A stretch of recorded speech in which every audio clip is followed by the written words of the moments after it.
The Boston Celtics are standing at the edge of a monumental shift, and the clock is ticking. Reports suggest that the sale of the franchise could cross the finish line in just 2 weeks, with Bill Chisholm preparing to step in as the new architect of the team's future. The NBA's Board of Governors still holds the final stamp of approval, and while that may sound like a formality, it is one of the last pieces in a record-breaking deal that has been months in the making. When the Grosbeck family stunned the sports world by announcing they would sell the team only weeks after raising the 2024 championship banner, few could have predicted the scale of what was coming. Chisholm, co-founder of Symphony Technology Group, emerged after an exhaustive search that spanned months and crossed multiple continents in pursuit of the right buyer. The price tag, an eye-watering $6.1 billion, briefly stood as the most expensive sale in NBA history before the Lakers' staggering $10 billion deal eclipsed it. But this is not just about numbers. Behind closed doors, there were whispers of doubt about whether Chisholm could fully secure the financial muscle to pull this off. In March, the conversation was about resources, liquidity, and whether his vision would match the Celtics' relentless pursuit of greatness. Now, with the finish line in sight, those doubts appear to have dissolved. The backing of Aditya Mittal, a global steel magnate and CEO of ArcelorMittal, adds a layer of stability few ownership groups in sports can match. His potential role as alternate governor suggests that this partnership is more than financial. It is strategic. One detail that sends a clear message to the league is the transitional arrangement, keeping Wyc Grousbeck in his co-governor role until the 2027-28 season. Continuity in leadership is not a common luxury in a sale of this magnitude, and it could mean that the Celtics' culture, carefully built over 2 decades, remains intact while Chisholm's influence grows. Grousbeck's tenure saw the team rise from a $360 million purchase in 2002 to a global powerhouse. Collecting championships in 2008 and 2024, Chisholm inherits not just a franchise, but a brand with unmatched competitive DNA. His investor group is equally intriguing. Robert Hale, already a minority owner, adds stability from within, while Bruce Abel Jr. brings connections from his high-profile role in sports business circles.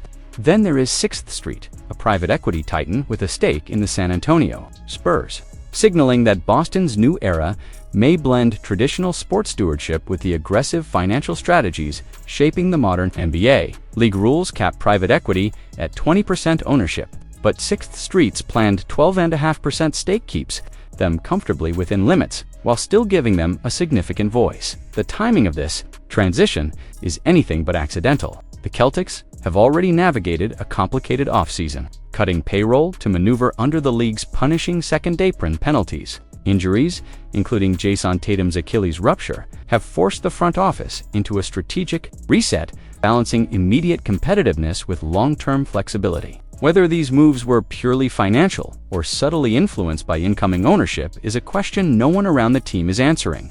But the sequencing is difficult to ignore. The unanswered question, and perhaps the most important one, is what Chisholm's Celtics will look like. His corporate background suggests precision, data-driven decision-making, and an appetite for innovation. His investor lineup implies a willingness to think globally and diversify revenue streams in ways that could reshape the franchise's economic power. But will that translate to bolder trades, unconventional roster building, or deeper investment in player development? For now, the public is left with signals rather than answers. Strategic payroll trims hint at discipline. The quiet confidence in sealing the deal hints at stability, and the blend of established Celtics voices with fresh perspectives hints at franchise preparing for something big. The next era in Boston is not being shouted from the rooftops. It is being built quietly, piece by piece, with the patience of a chess grandmaster setting up a checkmate that the rest of the league won't see coming until it is too late. The latest moves out of Boston have sent a signal that cannot be ignored, a message that echoes beyond the transaction wire and into the very blueprint of what the Celtics are building. On a quiet Tuesday afternoon, Brad Stevens, the mastermind behind years of calculated roster engineering, made 2 rapid-fire decisions that at first glance seemed almost modest. Georges Niang, freshly brought in and barely unpacked, was shipped to Utah alongside 2 second-round picks in exchange for rookie forward R.J. Lewis from St. John's. Hours later, Stevens secured veteran big man Chris Boucher, formerly of Toronto, on a veteran minimum deal. For those expecting fireworks and front-page splashes, these moves might appear muted, But that is exactly where the deception lies. This was not about noise, it was about precision. And beneath that surface, Stevens has quietly positioned Boston for a seismic advantage that could unfold over the next few years. When the day began, the Celtics were sitting less than $2 million below the league's punitive second-apron line. By the end of Stevens' reshuffling, they had moved to nearly $8 million below that dreaded threshold, and just $4 million above the first apron. To the untrained eye, these numbers may seem like accounting details, but in the NBA's new financial landscape, this is the difference between being locked in a straitjacket or having the flexibility to reshape a championship roster on the fly. This summer of 2025 has been one of quiet austerity for Boston. Only weeks ago, projections had them staring down a staggering total of over $540 million in combined salary and luxury tax. That figure has now plummeted to $239 million following a series of bold, if painful decisions, trading Kristaps Porzingis and Jrue Holiday, letting Luke Kornet walk, likely parting ways with Al Horford, and now trimming further with Tuesday's double move. Stevens himself has not shied away from admitting the stakes. He made it clear that avoiding the second apron was not a luxury, it was a necessity. Under the NBA's tightened rules, teams that breach the second apron lose key team-building tools, the ability to aggregate contracts in trades, send cash in deals, use the full mid-level exception, or even trade a first-round pick 7 years out. And for Boston, this year would have marked the third consecutive season in that high penalty zone, a situation that could have crippled their flexibility for half a decade. By pulling back now, Boston preserves something far more valuable than just financial breathing room. They protect their ability to control their own future. Draft picks remain in play, mid-season trades are back on the table, and they've created a pathway to retool aggressively when the time is right. This is not a retreat, it's a calculated pause before another push forward. There is also a possibility, subtle but very real, that Stevens isn't done.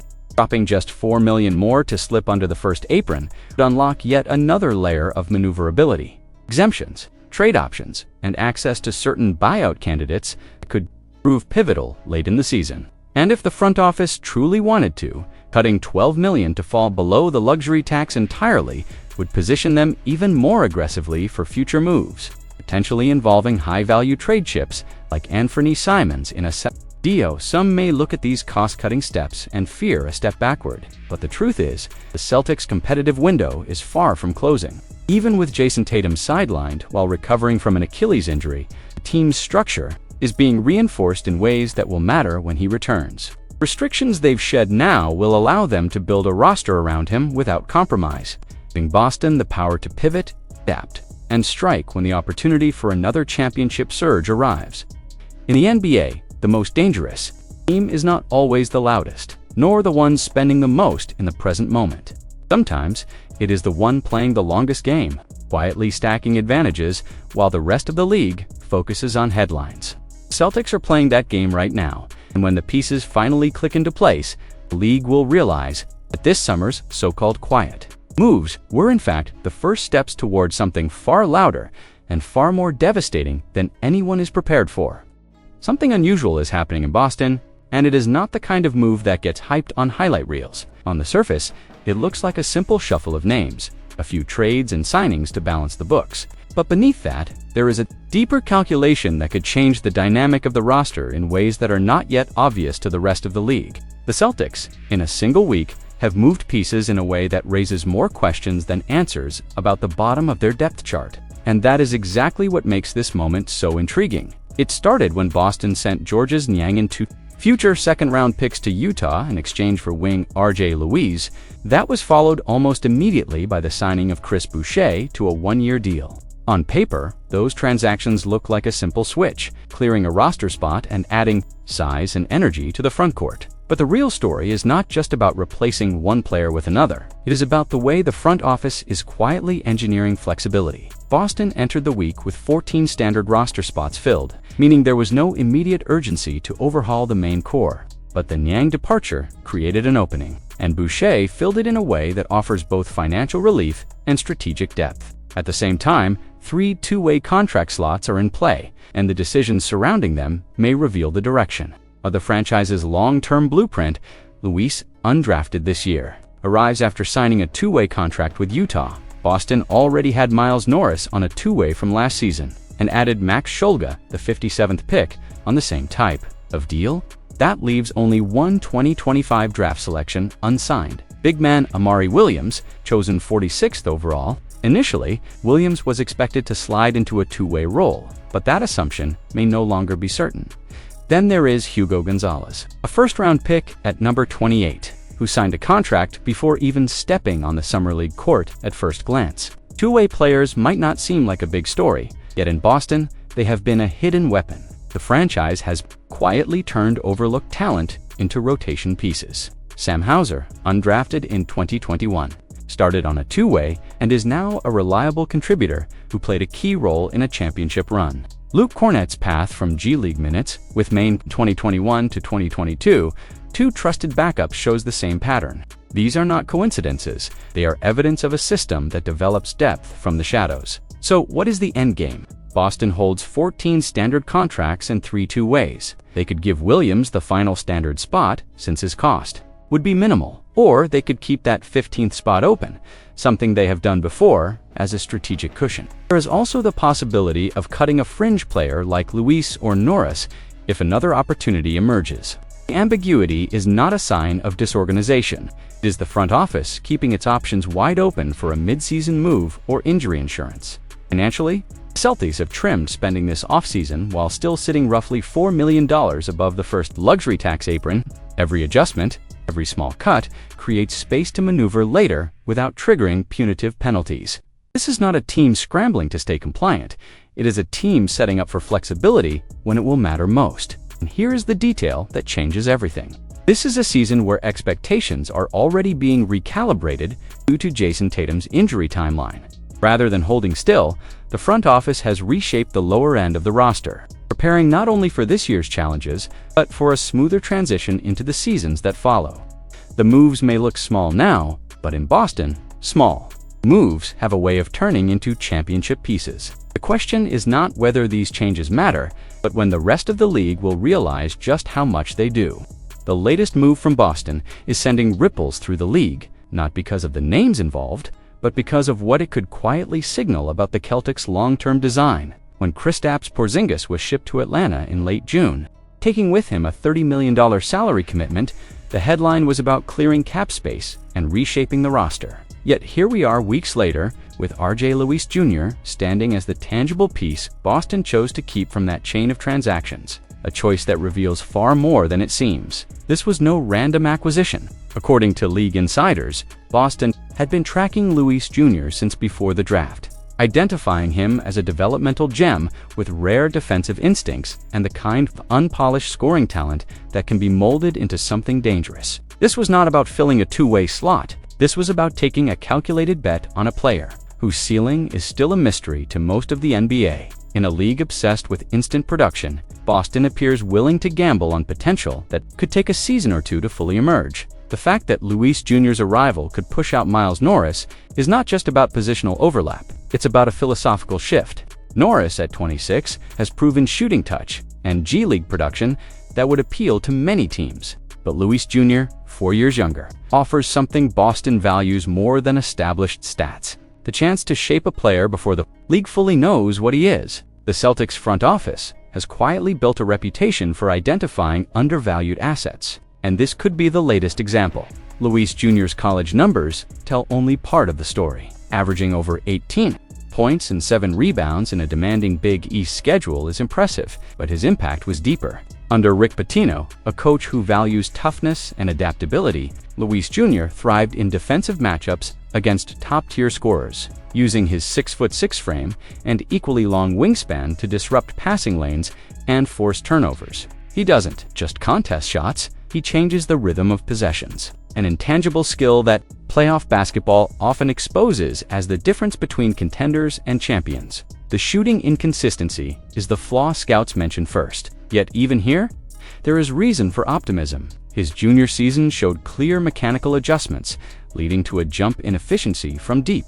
In Boston's system, surrounded by elite spacing and passing, his looks will be cleaner than anything he saw in college. The Celtics are betting that with NBA-level development, his shot becomes reliable enough to complement his defensive tools. Unlocking a true two-way role, what makes this move even more intriguing is timing. Boston did not need to act now, yet they moved decisively, sending Georges Niang and multiple seconds to Utah just to secure Luis Jr. This urgency hints that other teams may have been circling, and Boston refused to let the opportunity slip. It's rare for a contender to prioritize a rookie this aggressively, especially one projected outside the immediate rotation. That kind of commitment suggests the Celtics see something in him that the rest of the league has not fully appreciated. Could Luis Jr. carve out minutes this season? Possibly. The Celtics' depth on the wing is strong, but injuries and load management create openings. If he impresses in training camp and preseason, the path is there. But even if he spends most of the year in Maine refining his game, the organization's investment indicates they believe he can be more than just a developmental project. Boston fans may look at this move and see a small piece in a summer of bigger headlines. In reality, it might be a seed planted for the future, one that grows into a critical rotation player or even a starter in years to come. Clearing Porzingis' salary was the visible move. Turning that chain of trades into RJ Luis Jr. was the subtle one, the kind that contenders make when they are not just trying to win this season, but to stay at the top for the next decade. The real question now is not whether RJ Luis Jr. will stick with Boston, but how quickly he will force the league to recognize what the Celtics already suspect.